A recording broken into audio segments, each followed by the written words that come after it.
Inilah deklarasi iman kami, hanya Engkau satu-satunya pengharapan dan perlindungan kami yang kokoh, gunung batu dan kota benteng kami.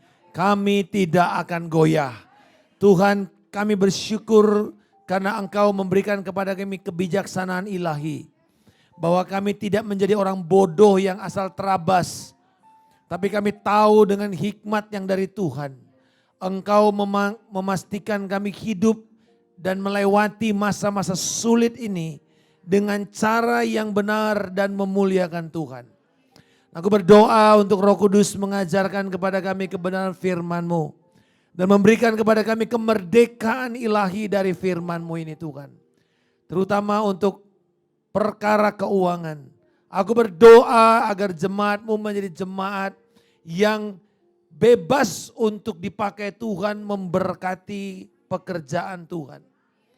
Dan bebas dipakai Tuhan untuk menabur bagi kehendaknya Tuhan. Terima kasih Tuhan Yesus. Kami mengucap syukur untuk anugerah-Mu ini dalam nama Yesus kami berdoa. Amin, amin, amin, haleluya. Apa yang kami bagikan pada hari ini tentang keuangan ini bukanlah apa yang kami pelajari tapi apa yang kami hidupi. Ya, kami sudah melakukan ini 25 tahun di dalam keluarga kami dan juga hampir 24 atau 23 tahun dalam pengelolaan gereja, keuangan gereja. Karena semua mulai dari rumah. Amin saudara. Nah saya ingin memberikan dulu, hari ini kita akan berbicara mengenai kemenangan finansial atau financial victory. Nah saudara, terutama kita akan melihat nanti dari satu ayat ini, ayat 2 Raja-Raja pasal yang keempat, ayat 1 sampai 7, ya. Boleh kita bangkit berdiri, kita akan baca. Saya mengundang Bapak Ibu untuk menghormati pembacaan firman Tuhan ini.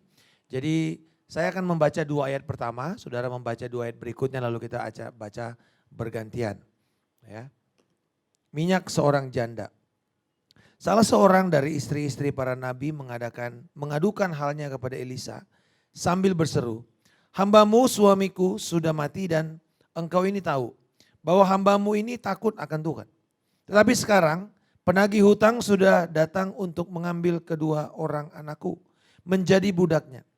Jawab Elisa kepadanya, "Apakah yang dapat kuperbuat bagimu? Beritahukanlah kepadaku apa yang kau punya di rumah." Berkatalah perempuan itu, "Hambamu ini tidak punya sesuatu apapun di rumah, kecuali sebuah buli-buli berisi minyak." Sudah baca 3 dan 4. Pergilah perempuan itu daripadanya, ditutupnya pintu sesudah ia dan anak-anaknya masuk. Dan anak-anaknya mendekatkan bejana-bejana kepadanya, sedang ia terus menuang. Ketika bejana-bejana itu sudah penuh, berkatalah perempuan itu kepada anaknya, "Dekatkanlah kepadaku sebuah bejana lagi." Tapi jawabnya kepada ibunya, "Tidak ada lagi bejana." Lalu berhentilah minyak itu mengalir. Ini adalah kisah dari Nabi Elisa yang melayani seorang nabi yang menjadi bagian dari pelayanannya lalu meninggal. Dan istrinya, kalau di dalam perjanjian lama, masyarakat Yahudi, janda itu sudah tidak ada artinya. Janda itu tidak lebih dari seorang pengemis. Makanya saudara lihat ketika Naomi pulang, apalagi dia bawa Ruth orang Moab, makin tidak ada harga dirinya. Nah, lalu kemudian bukan cuma dia tidak punya harga diri, tapi dia sedang berhutang. Dan hutang ini membuat anak laki-lakinya terancam untuk diambil. Saudara, bila anak laki-laki diambil seperti Naomi, 2 anaknya meninggal, dia hidup dalam kepahitan. Dia menganggap bahwa tidak ada lagi masa depan. Dia tidak beda dengan pengemis yang mengutip bulir-bulir. Nah saudara, ketika orang ini bilang kepada Elisa, "Hambamu, suamiku dulu itu adalah orang yang takut akan Tuhan. Tapi kami sekarang berhutang. Tolong bagaimana caranya?" Lalu kemudian saudara lihat bagaimana cara Tuhan selalu dimulai dengan apa yang ada padamu. Bukan apa yang tidak ada padamu. Ketika kita berbicara mengenai keuangan, selalu kita berpikir, kalau nanti saya punya uang, kalau saya punya sesuatu yang lebih, saya akan beri buat pekerjaan Tuhan. Enggak. Saudara lihat mujizat itu selalu dimulai dari krisis. Jadi mujizat itu persyaratannya adalah krisis. Kalau enggak ada krisis enggak akan ada mujizat. Krisis di mana tidak ada yang bisa menjawabnya lagi kecuali Tuhan. Baru terjadi yang namanya mujizat.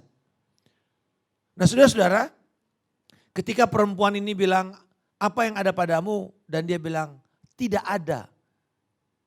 Tapi kemudian dia bilang, ada satu buli-buli.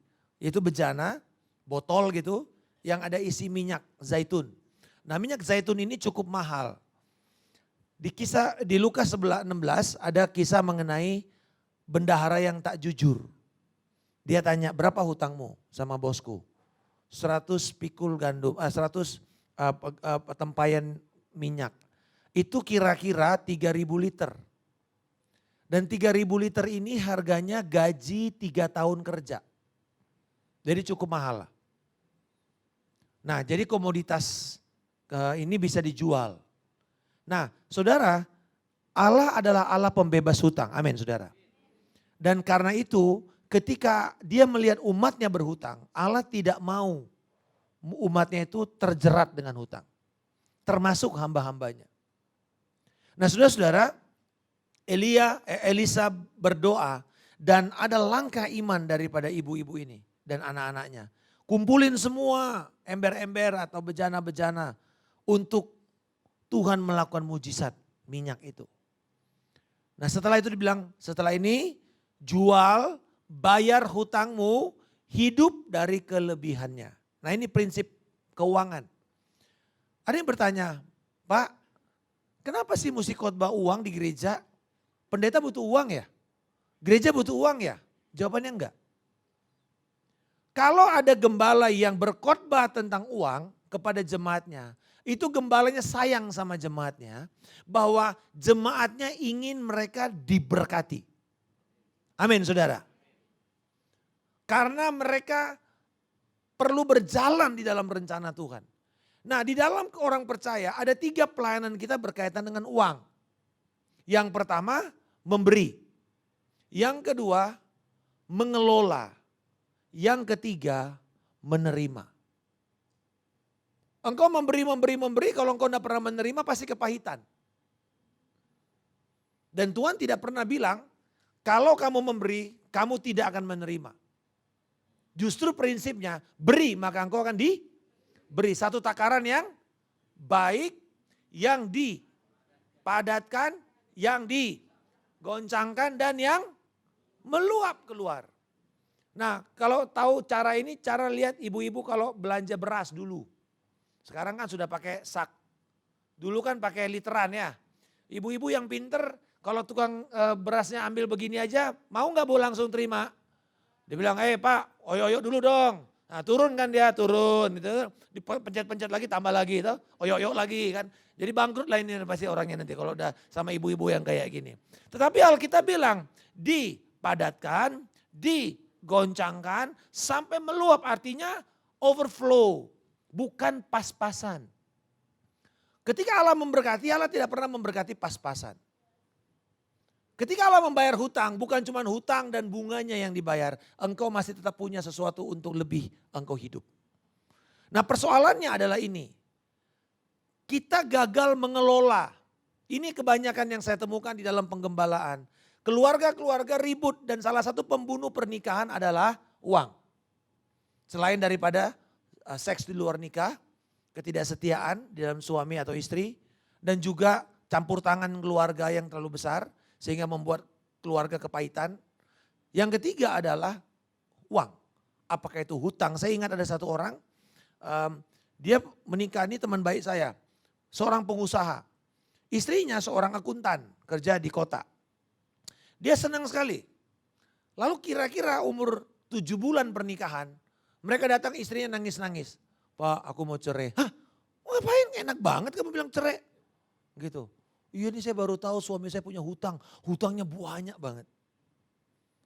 Nah saya tanya sama dia. Saya tahu teman saya ini pengusaha. Saya bilang ini utang apa? Utang usaha atau utang kamu beli mobil atau kamu beli susu anak? Oh enggak Pak, ini utang usaha. Nah saudara, sementara istrinya ini enggak pernah berhutang. Keluarganya ini adalah keluarga yang kalau apa-apa selalu mencukupkan dengan apa yang ada padanya. Nah ini suatu pernikahan yang dua sisi yang berbeda saja udah bikin hampir pecah. Kenapa? Karena tidak diajar bagaimana mengelola keuangan yang baik. Nah saudara-saudara, hari ini hutang itu sudah seperti lautan. Anak-anak muda sudah dibiasakan berhutang dengan online, pinjaman online. KTA, kredit tanpa agunan. Yang kemudian bunganya gede. Yang kedua, hutang membuat orang terjebak di masa lalu, bukan merencanakan masa depan. Jalan-jalan ke luar negeri, hutang dulu. Nanti habis pulang baru bayar. Itu kan berarti Anda terjebak di masa lalu. Anda tidak memikirkan perencanaan masa depan. Sementara kita bilang orang bijak memikirkan masa depan, bukan terjebak di masa lalu. Nah saudara-saudara, kita lihat di sini Allah adalah Allah pembebas hutang, tetapi perlu ada caranya. Nah untuk itu kita lihat 3 hal ini. Bahwa tujuannya adalah mengajarkan saudara pada hari ini tentang memberi, menabung, dan mengkonsumsi. Kata sama-sama katakan, memberi, ya atau mengelola. Nah untuk itulah baru kita bisa menjadi pengurus yang baik. Nah saudara-saudara ada 3 hal yang kita akan belajar di dalam siang hari ini. Sederhana. Karena ini kalau udah begini nih biasanya saya bikin begini, seminar begini kalau di Eropa di mana kami pelayanan. Wah ini suami istri. Dan tidak gampang buat meyakinkan gereja di Eropa untuk membawa perpuluhan. Karena pajaknya aja 52%. Dan pemerintah mengutip pajak untuk pembiayaan gereja. Ya, jadi pemerintah membiayai gereja, jemaat ditarik pajak dari pemerintah. Gitu. Ya. Jadi ketika mereka dengar lagi suruh bawa perpuluhan 10%, waduh nggak gampang. GBI 15 tahun di sana jungkir balik untuk terus meyakinkan jemaat bagaimana prinsip ini. Waktu saya melayani di sana, sederhana. Saya memberikan prinsip yang sederhana yang saya akan berikan kepada saudara. Dan akhirnya mereka ngerti apa yang menjadi bagian dari Tuhan, apa yang menjadi bagian dari pemerintah atau gereja. Nah saudara, yang pertama memberi adalah langkah awal. Langkah pertama kemenangan di dalam keuangan. Karena memberi membuka ruang Anda diberkati. Amin saudara. Memberi membuat Anda berpindah dari tanah menjadi petani. Ketika tuaian siapa yang menuai? Petani atau tanah? Petani yang menuai, bukan tanah. Saudara-saudara, kalau kita terus mau diberkati, kita sedang hidup di dalam roh kemiskinan. Roh kemiskinan adalah roh yang mengatakan beri, beri, beri. Seperti lintah itu loh, gak pernah puas. Yang kedua, roh kemiskinan ini tanda-tandanya. Adalah roh yang takut kekurangan. Makanya orang kemarin panik buying. Itu roh kemiskinan itu. Dan bukan cuma di Indonesia, di Amerika juga begitu. Kenapa saya katakan begini? Karena saya pernah tinggal di Filipina, yang kemiskinan Filipina lebih buruk daripada Indonesia. Kami melayani anak kecil, yang setiap bulan, setiap minggu mereka ajakan sekolah, setelah mereka sekolah Senin sampai Jumat, Sabtunya kami jangkau mereka. Ini anak-anak yang tinggalnya itu di karton-karton saudara, rumah kardus. Yang ketemu nasi bisa seminggu sekali. Kami mesti ajak mereka main apa semua. Nah giliran makan. Kami mematahkan bagaimana roh kemiskinan. Ketika giliran makan semua berkerubut dekat dapur. Lalu kita bilang enggak, satu-satu line up. Dan kami bilang begini. Ambil secukupnya, kalau kurang tambah lagi. Tapi coba saudara lihat. Mau dia itu di Ritz-Carlton. Orang kaya, punya emas banyak, punya ini banyak. Permata. Tapi kalau udah giliran makan makanan paling enak yang lagi in di dalam sebuah pernikahan. Ngantrinya, nggak peduli yang kawinan sama belakangan aja. Itu roh kemiskinan, takut habis. Kalau saudara percaya Tuhan penyedia saudara, gak usah numpuk. Amin saudara. Saya gak numpuk. Saya gak numpuk apapun. Karena saya percaya Tuhan menyediakan kepada kita kok.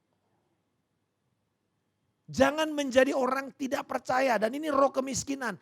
Takut kekurangan, takut tidak kedapatan. Orang Singapura bilang namanya kiasu. Ya, takut gak kedapatan. Dicop dulu kalau duduk. Makanya orang Kristen, coba di kebaktian, dicop takut. Siapa ini? Buat teman saya yang nanti 2 jam lagi baru datang. Ya nanti aja kebaktian berikutnya disuruh datang. Kenapa mesti dicop? Untuk mengajarkan jemaat angkat pantat hilang tempat, itu gak gampang. Di dalam kebaktian. Dia bilang, siapa kamu? Asher. Udah berapa lama kamu di gereja? Saya sejak dunia belum dijadikan, gue udah duduk di situ.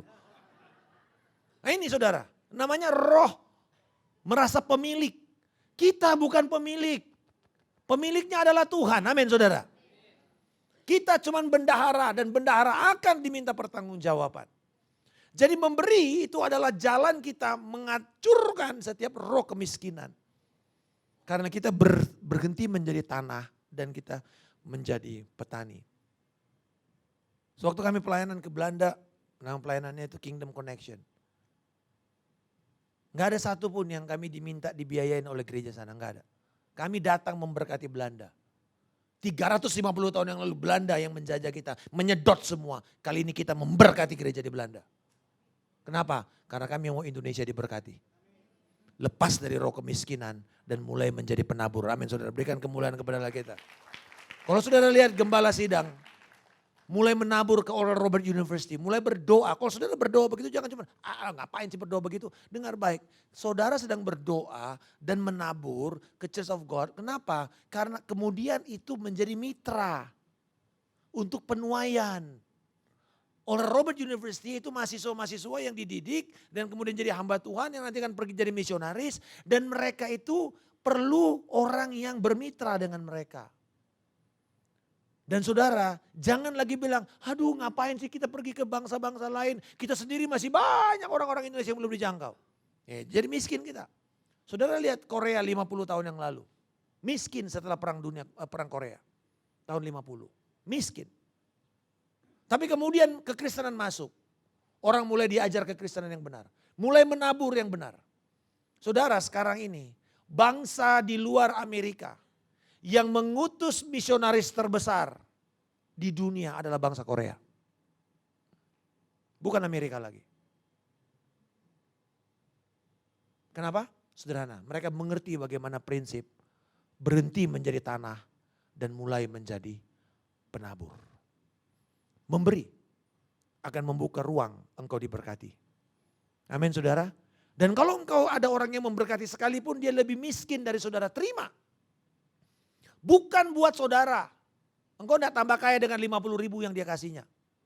Tapi engkau akan membuat orang itu diberkati. Dibuka pintu-pintu tingkap-tingkap sorga buat orang itu. Dengan saudara memberi. Nah saudara, untuk itu pertama adalah prinsip persepuluhan. Maaser di dalam Alkitab. Yaitu prinsip di mana saudara memperlihatkan takut akan Tuhan.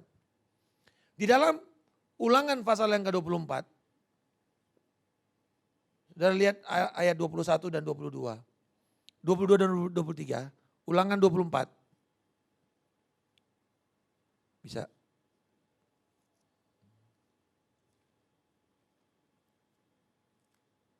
Ya udah, gak apa-apa. Dikatakan ayat 22 dan 23.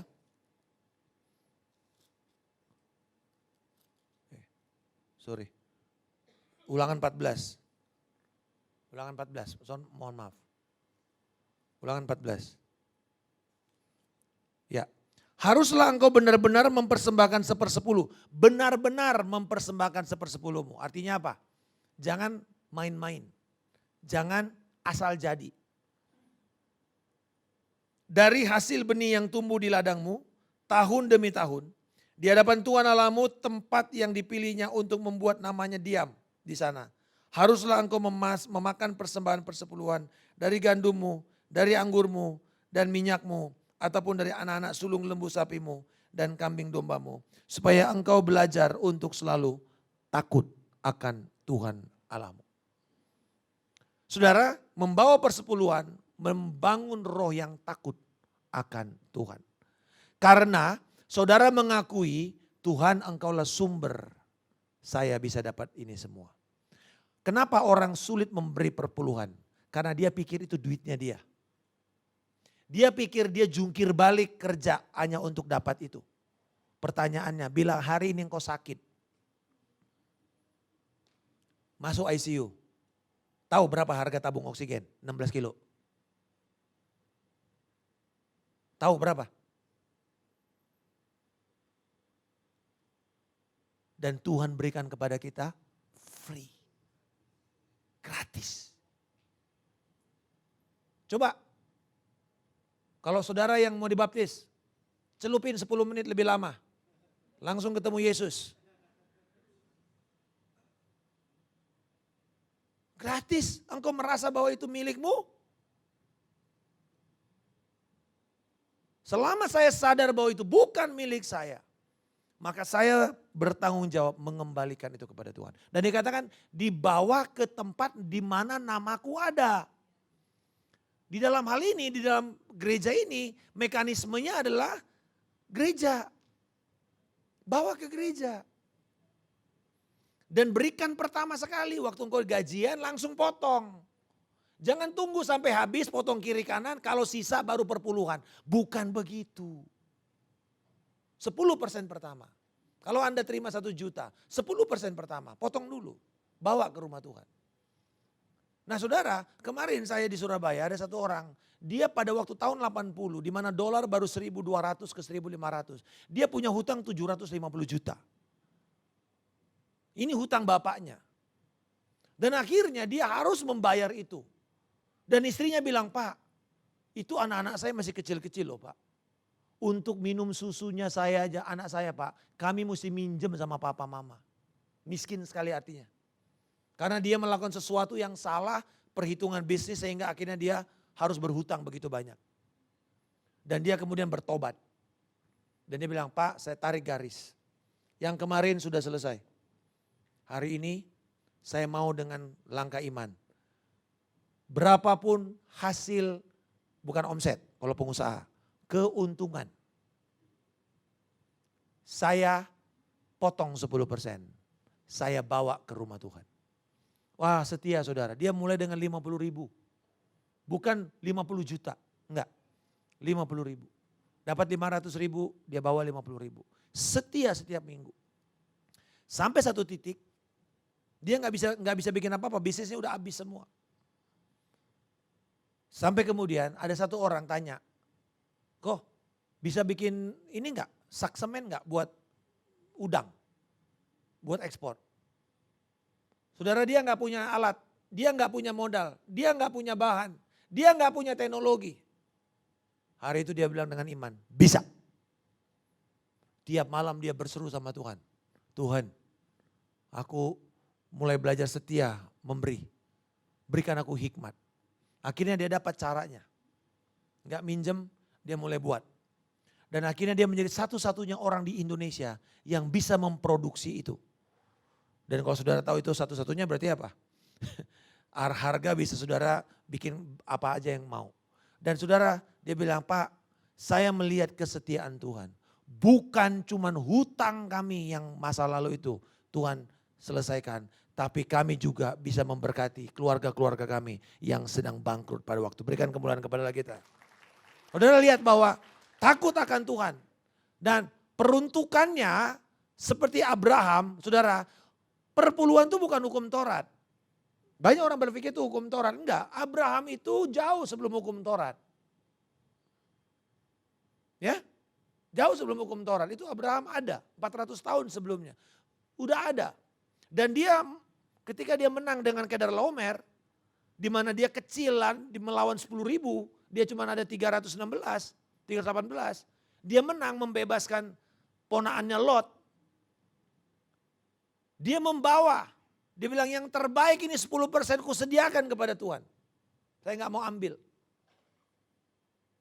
Nah saudara, Alkitab berkata kita ini adalah keturunan Abraham di dalam iman dalam Kristus Yesus. Maka kita juga mengikuti prinsip-prinsipnya Abraham. Bawa. Sisihkan pertama. Gak usah argue, gak usah berdebat. Kegedean atau apa. Gak kegedean karena Tuhan cengli 10%. Mau saudara omsetnya 10 miliar, mau saudara gajinya cuma 1 juta, sama-sama 10%. Dan tiap tahun ya 10%. Nah ini yang 1/10. Gak usah ditawar-tawar ini. Saya udah tutup mata, istri saya bilang termasuk bahkan bunga bank karena dia orang bank. Dia bisa bikin bunga bank, bunga saham, apa semua dia hitung. Dan selalu dia bulatkan ke atas, bukan di bawah. Kenapa? Kamu tidak pernah bisa mengalahkan Tuhan dalam pemberian. You never outgive God. Kamu gak pernah bisa beri kebanyakan sama Tuhan. Ada kita kebanyakan beri sama Tuhan. Keselamatan yang kita terima ini semua dibayar mahal oleh Yesus. Ada satu orang di dalam Wall Street menulis begini, uang adalah alat paspor universal yang bisa kemana saja ke seluruh dunia kecuali ke sorga. Amin. Saudara gak bisa beli sorga dengan uangmu. Dan ada alat pembayaran yang bisa beli apa saja di dunia ini kecuali kebahagiaan. Uang adalah hamba yang baik tapi majikan yang jahat. Jangan buat uang tuanmu. Tapi kalau engkau jadikan dia hambamu, engkau akan perintahkan melakukan apa saja untuk kepentingan Tuhan kita, Yesus. Kalau ada satu saingan Tuhan, bukan pekerjaan, bukan istri, bukan anak, tapi uang. Engkau tidak bisa menyembah Allah dan Mamon. Dan saudara tahu siapa hamba uang di Alkitab? Orang Farisi. Mereka memakai agama untuk kepentingan uang mereka. Untuk kepentingan ekonomi mereka. Mereka malas, mereka kikir untuk menabur. Mereka tahu bagaimana cara membayar selasi perpuluhan segala macam. Tapi mereka memanfaatkan firman untuk membuat mereka bisa untung. Saudara, membuat yang berikut yang ketiga. Bahwa persepuluhan, menahan persepuluhan sama dengan merampok Tuhan. Dan juga cara kita menabur itu punya korelasi dengan saudara diberkati di dalam memberi. Kemampuan engkau menghasilkan kekayaan sangat tergantung dari kerelaanmu memberi perpuluhan. Cuman satu yang mau setuju. Engkau selama ini, coba dengar, mari berpikir yang baik. Kalau di Amerika, orang dihargai dengan 1 jam kerja, berapa? Oke. Gaji kita itu apa sih yang kerja? Apa itu? Nilaimu di perusahaan itu kan? Berdasarkan kontribusimu ya kamu dikasih segitu. Itu yang namanya gaji. Kita kerja sama-sama 8 jam. Tapi kenapa ada yang lebih kaya? Kenapa ada orang yang 8 jam kerja di pelabuhan cuma dapat 150.000 1 minggu? Apa bedanya? Kenapa ada orang 1 jam website directors atau website manager bikin kerja 1 jam bisa dibayar 10.000 US? Apa bedanya? Bedanya adalah dengan sama-sama 1 jam, betul gak? Tapi nilai yang kamu buat untuk 1 jam itu beda. Saya ingat, pertama sekali saya khotbah. Saya gak dikasih uang. Saya dikasih pisang goreng. 1 jam. Sekarang saya 1 jam juga khotbah. Tapi saya percaya gak dikasih pisang goreng hari ini. Dikasih makan siang, haleluya. Nah dengar baik, apa bedanya? Sama-sama 1 jam. Persiapan khotbah sama. Emang saudara pikir bahwa khotbah 30 tahun yang lalu dengan khotbah sekarang lebih gampang? Enggak. Sekarang lebih pintar anak-anak. Dulu kita bilang begini mereka percaya-percaya aja. Belum ada internet kok. Sekarang kita bilang begini, itu anak-anak muda itu langsung googlein. Salah itu tadi Pak Markus tuh. Nah itu benar kan? Saudara lihat. Jadi apa yang membuat engkau bisa diberkati? Keinginanmu terus untuk memberi dan memberi dan memberi. Amin saudara. Nah Mohon maaf kepada saudara di sini yang kerja di insurance. Dunia insurance mengajarkan financial freedom. Karena saya banyak bantu di dunia insurance. Saya bilang, Alkitab gak pernah bilang financial freedom. Karena financial freedom itu selfish. Untuk dirinya sendiri. Kumpul duit, duitnya diputer, lalu kemudian dia bisa pensiun dini dan dia bisa leha-leha. Alkitab gak pernah bilang mengenai financial freedom. Alkitab bilang generosity freedom. Kemerdekaan untuk memberi dan bermurah hati. Ketika Tuhan bilang beri, akan senantiasa ada di kantongmu untuk engkau beri. Amin saudara. Dan itu butuh disiplin mengelola. Tetapi hatimu memberi, Tuhan akan sediakan. Kadang-kadang saya katakan, belum engkau keluar duit, hanya baru niat, Tuhan sudah sediakan. Dan kalau Tuhan sediakan, dia bawa juga perpuluhan supaya kamu jangan ngutang. Saya ingat satu kali, istri saya ini kalau, nah ini ibu-ibu, karena suka biasanya ibu-ibu ini yang ngomong begini. Mah minta duit, gak ada duit. Kalau engkau bilang gak ada duit, engkau sedang mengutuki keuanganmu. Tidak ada duit. Duit mah ada terus. Tapi mungkin tidak ada budget untuk itu nak sekarang. Saya ingat satu kali saya lagi berdoa untuk iPad. iPad saya udah mentok, udah gak bisa di-upgrade. Istri saya bilang, ayo aku minta budget untuk Anda. Gak ada. Kalau mau kamu doa aja lah, kan kamu hamba Tuhan. Kamu banyaknya diberi. Ayo udah. Gak apa-apa. Saya doa, Tuhan saya minta. Harganya 1.000. 1.000 US. Saudara, satu kali saya lagi di luar kantor, saya dapat telepon. Pak, supir saya lagi ke sana Pak ya, ada titipan. Oh ya? Oh ya, oke. Ya tolong diterima Pak. Oh ya udah, oke. Saya pikir dia buku atau apa. Pas nyampe saudara saya buka, 1.100 US dollar. 1.000-nya untuk beli iPad, 100-nya bawa perpuluhan. Gak perlu, saudara ngerti itu adalah disiplin kita. Takut sama Tuhan. Itu cara saya menghormati Tuhan. Kita ini cuma jadi kurir. Saudara, menabung, lihat ini. Menabung untuk mempersiapkan masa depan. Libatkan keluargamu. Adik-adik, mulai dari sekarang. Imagine this. Ini anak-anak muda ya. Siapa di sini yang 18 tahun? Angkat tangan. Ada enggak yang 18 tahun? Belum ya? Oh belum, oke 18 tahun. Kalau orang pensiun umur berapa Bu? 65 ya? Ya. Kalau seorang nabung 1 juta sebulan, 1 juta sebulan, gak usah diutak-atik, tabung aja begitu, sampai 65 tahun, dia punya uang MM-an dengan rate 6% bunga. Itu untuk pensiun kamu. Saya ingat waktu anak saya mau bayar sekolah, istri saya nabung dari umur 3 tahun. Nabung, hari ini dia mesti bayar kuliah besar dan saudara duitnya udah ada. Dari mana? Ya dari ditabung yang waktu dia umur 3 tahun itu. Terus. Dan anak saya latih untuk menabung. Saya bilang jangan cari suami orang kaya kalau dia pemalas.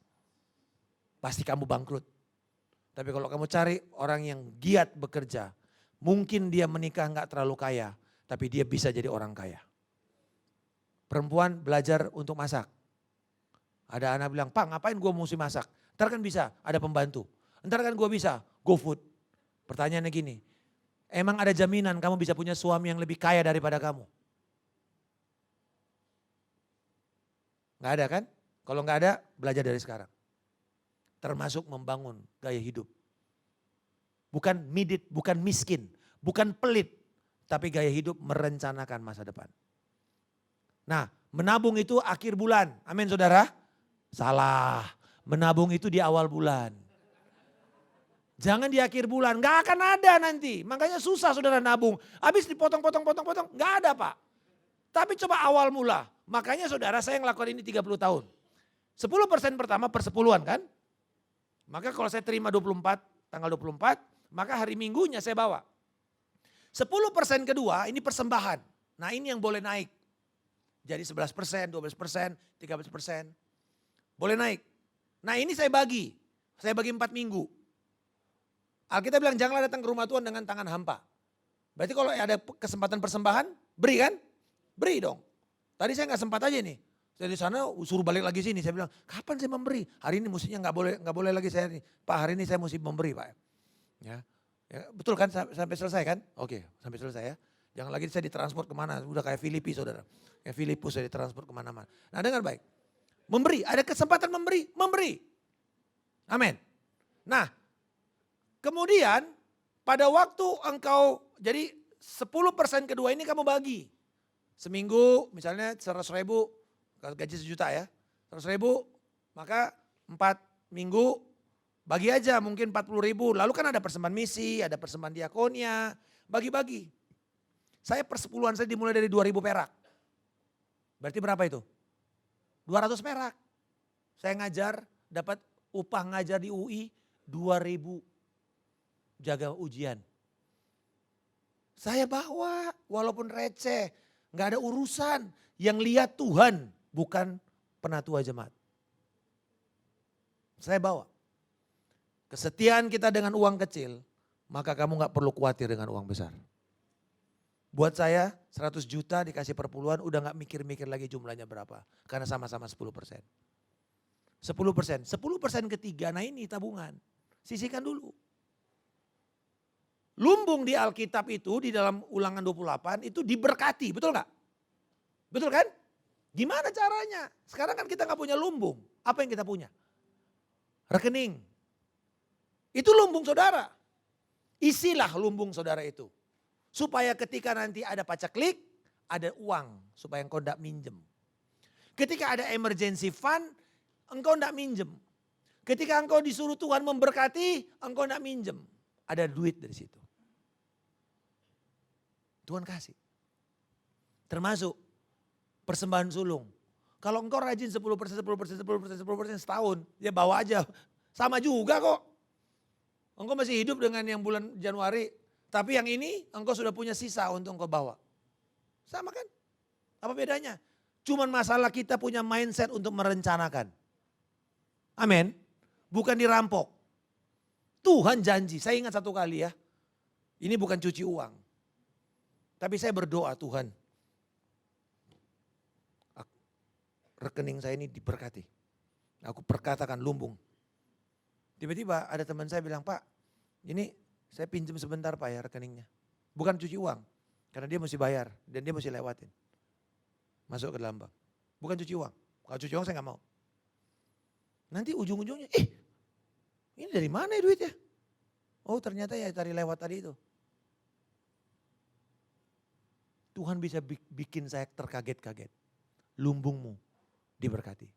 Tips untuk mengurangi pengeluaran. 10 hal. 1, lunasi hutangmu yang paling kecil dulu. Jangan hutang gede. Saudara stres. Bayar aja dulu hutang korset, hutang panci, ya, hutang suntil, gitu ya, hutang mungkin pen yang harganya 8 juta, mungkin Lumina Spa, apalah gitu, ya. Nah, bayar dulu hutang-hutang itu. Yang kecil.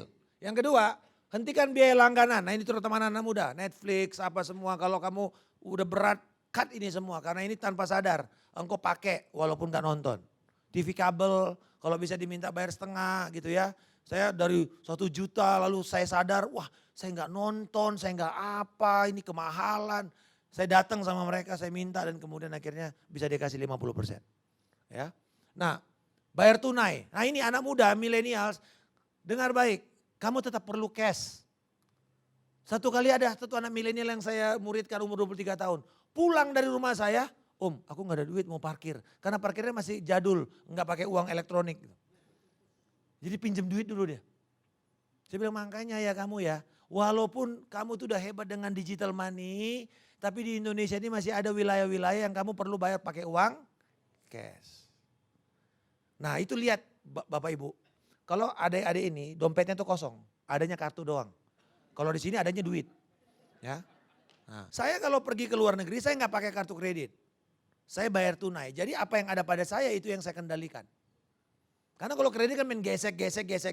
Anak saya satu kali baru pertama saya lepas dia pergi ke Jepang sendirian. Saya udah kasih duit. Rasanya ini cukup. Pulang dia utang 5 juta. Saya bilang gimana sih kamu kok utang 5 juta? Iya Pak nggak tahu nih teman titip. Titip ya bilang kalau titip duit sekalian. Ini orang Indonesia kadang-kadang kalau nitip nggak nitip duit. Ini kurang ajar namanya. Kalau saudara mau jangan jadi beban. Kalau mau nitip kasih duitnya. Amin. Belajar punya etika. Gitu loh. Belajar punya etika. Kasih duitnya. Itu artinya saudara serius nitip. Bukan nitip-nitip minta. Lalu kemudian akhirnya memberatkan orang. Padahal dia juga belum tentu kaya-kaya amat gitu. Ya. Belanjalah dengan apa yang ada padamu. Oke. Nah lalu kemudian ini. Bayar cicilan mobil di awal bulan. Jangan udah mepet-mepet. Alasannya diputar dulu duitnya Pak. Nanti diputar duitnya gak cukup. Tagihannya juga gak dibayar. Ngutang lagi, numpuk, ngegulung lagi. Karena pengen ngambil cuma 2-3 hari. Lumayan. Alkitab bilang, bayarlah apa yang menjadi kewajibanmu. Bayar. Supaya engkau bebas dari situ. Pilih kendaraan yang bijak. Ya. Nih naik gaji jangan bikin kemudian berubah gaya hidup. Maka gak akan pernah cukup gaji saudara. Naik gaji, gaya hidupmu pas aja terus. Sama aja terus. Supaya ada ruang buat apa? Buat bayar hutang. Ada ruang buat engkau membiayai yang lain. Oke, jangan beli bisnis masih pas-pasan ngotot beli Lamborghini. Gitu. Ada pengusaha yang udah punya 100-an perusahaan dia naik mobilnya Kijang. Kaget teman saya, kok bisa ya? Lalu dia bilang, kenapa? Sama aja kok buat saya. Saudara, Bill Gates, jamnya itu cuma 20 US dollar. Berarti berapa itu? 300 ribu. Tapi uangnya dipakai untuk bayar hutang satu negara di Afrika. Pantai Gading. Uangnya dia. Bayar satu hutang negara loh. Hutang negara loh. Hidupnya biasa. Bukan perlu harus Richard Mille, nggak perlu masuk Pastor InStyle. Di IG. Ya. Pak nggak boleh mewah, bukan saya bilang. Tapi buat saya mari kita belajar untuk apakah saya punya kebanyakan kebebasan memberi atau saya hanya lebih banyak memamerkan. Sedapat mungkin makan di rumah. Ini kalau GoFood mahal. Walaupun itu promo-promo, buntutnya jadi mahal. Anak saya suka tiba-tiba nanti, ini apa ini?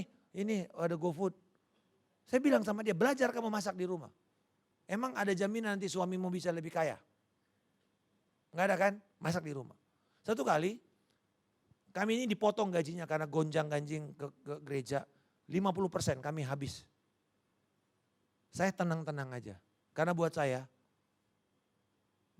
nggak kerja buat gereja. Saya nggak kerja buat organisasi. Saya kerja buat Tuhan. Dengar baik saudara.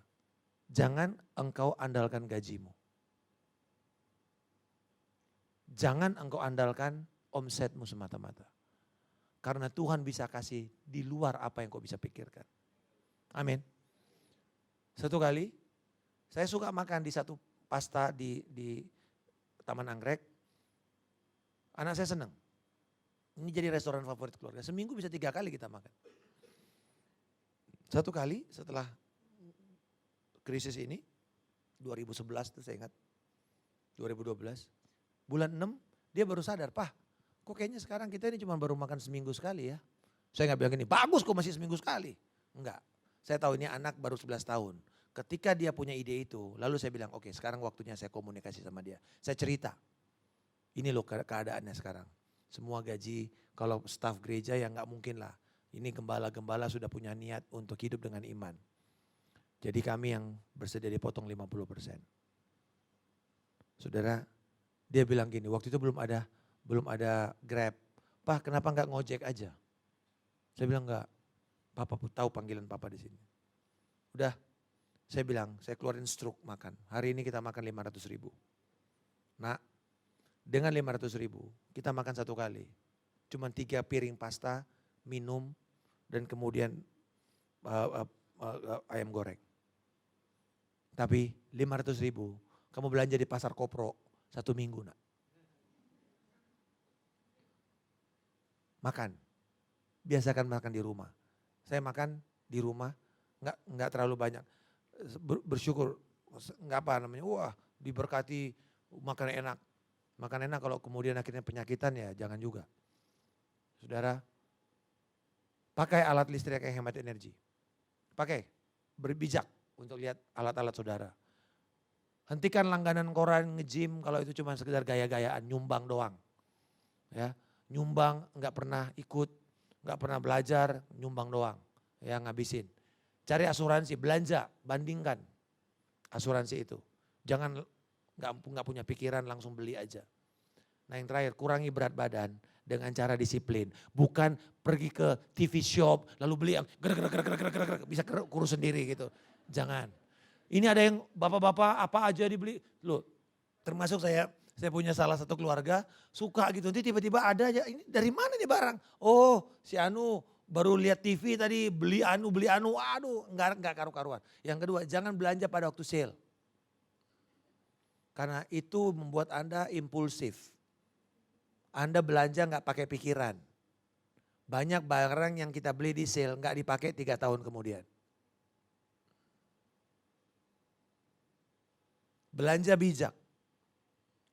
Pikirkan, apakah ini baik, apakah ini berguna, apakah ini tahan lama. Mahal dikit tapi tahan lama, lebih bagus. Jangan setiap kali ada upgrade handphone, beli. Enggak, saya menang dalam hal ini. Sebelumnya iPhone dari mulai iPhone berapa aja naik, beli terus. Sampai iPhone 7 berhenti saya. Saya bilang enggak, 8 enggak, 10 enggak, X enggak, 11 enggak. Dan saya menang. Saya bilang saya bersyukur, saya bisa menang. Kenapa? Saya belajar dari orang-orang di Eropa. Yang penting masih bisa nyala enggak? Masih bisa berhubungan? Pakai. Anda, identitasmu tidak tergantung dari Richard Mille yang kau pakai. Tidak tergantung dari apa handphonemu. Tetapi keinginanmu untuk memberkati orang, itu bagian dari identitas saudara. Amin, saudara, berikan kemuliaan kepada Allah kita. Nah ini, jangan bilang selalu gak ada duit, gak ada budget. Maka buatlah budget. Budget harian. Saya ingat waktu mau belanja gitu ya, mau ke luar negeri. Saya juga percayalah, hamba Tuhan jangan pelayanan terus, nanti anak saya kepahitan. Jadi ada pelayanan, ada juga jalan-jalan. Tapi ketika jalan-jalan istri saya bilang mau kemana? Kasih saya proposalnya. Kan dia bagian keuangan. Saya kasih berapa. Oke, dihitung semuanya. Sudah? Sudah. Kapan mau berangkat? Sekian, mundur dari sekarang. Kita punya berapa bulan? 13 bulan, oke. Dihitung sama dia, berapa yang kita mesti tabung. Sehingga kita pergi gak stres juga. Sudah ada, bukan nanti habis pulang baru kita bayar. Itu namanya kamu terikat dengan masa lalu. Ingat untuk bersyukur. Berapapun yang kau terima, bersyukur kepada Tuhan. Amin. Itu namanya contentment. Contentment itu artinya puas. Supaya engkau jangan buat suamimu jadi koruptor. Pak, tetangga itu baru beli LED baru. Masa kita cuma TV 15 inch, itu 50 loh Pak. Jadi koruptor suaminya. Maksa, ngentit atau segala macam. Karena istrinya nggak bijak. Ya, ini kebutuhan bukan keinginan. Kalau saya tanya di sini anak-anak muda pengen mobil apa? Langsung Mercy, apa segala macam. Tapi kamu butuh apa? Transjakarta sebenarnya. Kamu belum butuh Mercy. Nanti bayar servisnya siapa? Papa lagi. Bayar mau ininya papa lagi, semua papa. Kalau gitu mendingan kamu pakai TJ aja. Udah dikasih papa duitnya 500.000, TJ aja udah. Mau kemana kayak sebulan free. Nah ini saudara, dengar baik. Allah memenuhi kebutuhanmu, bukan keinginanmu. Kalau ada di sini, enggak saya enggak bilang di sini. Kalau ada di sini kesempatan suami-suami disuruh istrinya 2 atau 3 pasti ada. Banyak suami-suami tidak berani punya gundik karena mahal. Pelihara gundik itu mahal, saudara. Bukan karena tidak ada kesempatan, tapi karena mahal. Tapi kalau dia kaya, saya udah lihat beberapa orang. Setelah dia kaya, dia punya istri lain. Dia punya gundik lain. Karena dia sudah kaya. Hati-hati. Engkau enggak butuh. Engkau enggak butuh istri baru. Engkau enggak butuh cem-cemanmu yang baru. Enggak perlu. Engkau cuma perlu mengasihi yang ada di depanmu itu. Dan puas dengan dia. Dan bilang, kamu ini yang terbaik dari Tuhan. Suami-suami coba ngomong sama istrinya. Kamu ini yang terbaik dari Tuhan. Tidak ada yang bisa mengalahkan kamu di muka bumi ini. Amin. Dialah yang paling cocok untuk saudara. Bukan buat suami lain. Suami lain mah ada yang lebih cocok lagi. Tapi istrimu adalah yang paling cocok buat kamu. Amin saudara. Jadi peluk-peluk, ya dicium, disayang-sayang. Jangan sampai. Karena ketika kita susah, siapa yang bertahan? Bukan gundikmu. Betul ibu-ibu? Ya. Pulang dari sini masakin baikut buat suaminya. Amin. Terakhir saudara. Buatlah pos untuk anggaran saudara memberkati orang lain. Nah saya katakan tadi, dulu saya 30% saya hidup. Sekarang saya hidup dengan 60%. Jadi 10% terakhir adalah pos yang kami pakai untuk kalau Tuhan suruh kami memberkati siapa saja, kami ambil dari situ duitnya. Ingat, lumbung untuk keadaan emergensi. Ya, jadi bukan untuk memberkati. Kalau ini ada pos. Wah susah Pak. Ya nggak apa-apa. Saya bilang saya sendiri belajar ini dan 60% sudah kami lakukan 5 tahun terakhir. Sebelumnya sepanjang 25 tahun, 20 tahun kami lakukan hidup 70%. Dan saudara persembahan kita tiap tahun saya tantang istri saya. Karena dia yang punya keuangan kan. Saya tanya berapa tahun 2019 persembahan kita yang 10% kedua. Dah? Berapa? Saya lihat saya jumlah. Naik nggak dengan yang 2018? Kalau nggak naik, kita gagal bertumbuh dalam iman. Karena pertumbuhan rohani saudara akan diukur juga dengan pertumbuhan kemurahan hatimu. Memberkati pekerjaan Tuhan. Yang bisa nambah itu yang ini. Bukan yang pertama, yang itu 10% aja. Yang ini bisa 11%, bisa 12%. Saudara tahu ada pemilik pasta gigi Colgate, dia memutuskan untuk hidup dengan 10%, 90%-nya dia pakai untuk memberkati pekerjaan Tuhan dan orang-orang lain. Dan dia tetap diberkati. Saudara, hari ini boleh kita bangkit berdiri. Kita akan berdoa. Bagi saudara keluarga yang punya pergumulan dengan hutang ini. Ingat Tuhan adalah Allah pembebas hutang. Mari bersepakat bersama-sama. Bila saudara punya hutang, baik itu hutang kartu kredit. Saudara, ambil langkah ini. Waktu saya lihat ada jemaat punya hutang kartu kredit. Saya bilang keluarin kartu kredit kamu. Ada 5. Di depan dia saya gunting semua kartu kreditnya. Dia marah saudara. Saya bilang hari ini saya sedang menyelamatkan engkau dan keluargamu. Ini yang bikin kamu hancur. Karena kamu gak mikir, gak punya perencanaan. Dan kamu binasakan istrimu dan anak-anakmu. Karena kamu tidak bisa punya pengendalian diri. Saudara-saudara, waktu dia mulai gunting, dia mulai lihat kalau nggak ada cashnya dia nggak akan belanja. Setelah berapa tahun, dia datang ke bank. Dan banknya membebaskan dia. Saudara, Tuhan kita punya 1001 cara memerdekakan kita dari hutang. Bapak mau berdoa untuk setiap keluarga. Biar pada hari ini Tuhan, kami mengambil keputusan untuk menghormati Tuhan dengan keuangan kami. Dengan cara kami memberi, cara kami mengelola, cara kami Tuhan mempersiapkan masa depan. Sehingga kami bisa menerima berkat-berkat Tuhan. 100 kali ganda, bahkan 1000 kali dari jumlah yang kami punya, yang kami miliki. Aku berdoa Tuhan pada saat ini, di dalam nama Yesus, Engkau Tuhan Jehovah Gemola Allah yang memberikan upah, berkati dan bebaskan anak-anakmu ini Tuhan, dari keterikatan hutang di dalam nama Tuhan Yesus Kristus. Aku berdoa ada keberanian untuk mulai menabur, ada keberanian untuk mulai hidup dengan apa yang ada pada mereka Tuhan. Aku berdoa supaya anak-anak mereka nanti akan bangkit dan mengatakan bahwa orang tuanya adalah orang tua yang berbahagia. Di dalam nama Tuhan Yesus Kristus kami berdoa dan semua yang percaya berkata, amin, haleluya.